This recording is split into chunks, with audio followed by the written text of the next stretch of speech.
7 ذوالحجہ 317 ہجری کو بحرین کے حاکم ابو طاہر سلیمانی نے مکہ مکرمہ پر قبضہ کر لیا۔ خوف و ہراس کا یہ عالم تھا کہ اس سال حج بیت اللہ نہ ہو سکا، کوئی بھی شخص عرفات نہ جا سکا۔ انا للہ و انا الیہ راجعون۔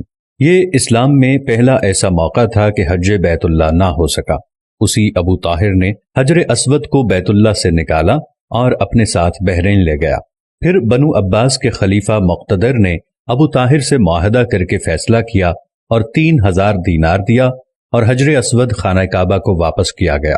یہ واپسی 339 کو ہوئی، گویا کہ 22 سال خانہ کعبہ حجر اسود سے خالی رہا۔ جب فیصلہ ہوا کہ حجر اسود کو واپس کیا جائے گا تو اس سلسلے میں خلیفہ وقت نے ایک بڑے عالم محدث عبداللہ کو حجر اسود کی وصولی کے لیے ایک وفد کے ساتھ بحرین بھجوایا۔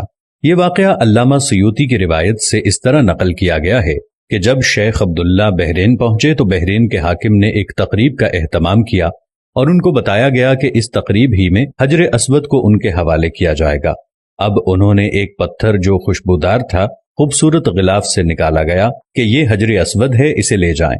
محدث عبداللہ نے فرمایا کہ نہیں، بلکہ حجر اسود میں 2 نشانیاں ہیں، اگر اس میں یہ نشانیاں پائی جائیں تو یہ حجر اسود ہوگا، ورنہ یہ حجر اسود نہیں ہے۔ ایک تو یہ کہ حجر اسود ڈوبتا نہیں ہے، دوسرا یہ کہ آگ سے بھی گرم نہیں ہوتا۔ اس پتھر کو جب پانی میں ڈالا گیا تو ڈوب گیا، پھر آگ میں اسے ڈالا گیا تو سخت گرم ہو گیا، یہاں تک کہ پھٹ گیا۔ محدث عبداللہ نے فرمایا یہ ہمارا حجر اسود نہیں۔ پھر دوسرا پتھر لایا گیا، اس کے ساتھ بھی یہی عمل ہوا اور وہ پانی میں ڈوب گیا اور آگ پر گرم ہو گیا۔ فرمایا کہ ہم اصل حجر اسود ہی لیں گے۔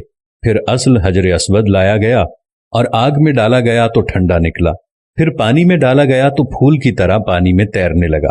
تو محدث عبداللہ نے فرمایا یہی ہمارا حجر اسود ہے اور یہی خانہ کعبہ کی زینت ہے اور یہی جنت والا پتھر ہے۔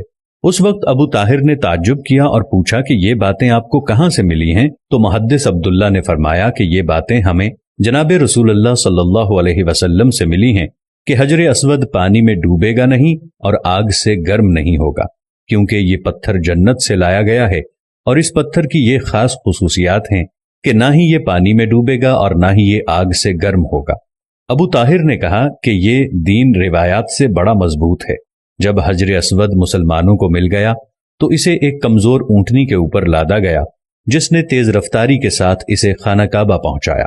اس اونٹنی میں زبردست قوت آ گئی کیونکہ حجر اسود اپنے مرکز بیت اللہ کی طرف جا رہا تھا، لیکن جب اسے خانہ کعبہ سے نکالا گیا تھا اور اسے بحرین کی طرف لے جا رہے تھے تو جس اونٹ پر لادا جاتا تھا وہ مر جاتا، حتیٰ کہ بحرین پہنچنے تک 40 اونٹ اس کے نیچے مر گئے اور ایک کمزور سی اونٹنی نے بحرین سے واپس بیت اللہ کی طرف وہ سفر بہت آسانی سے طے کر لیا۔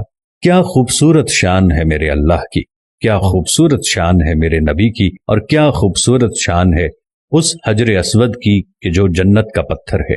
اللہ تعالی ہم سب کو، آپ دیکھنے والوں کو، تمام کو حجر اسود کی زیارت نصیب فرمائے، ہم سب کو خانہ کعبہ کی زیارت نصیب فرمائے، آمین ثم آمین۔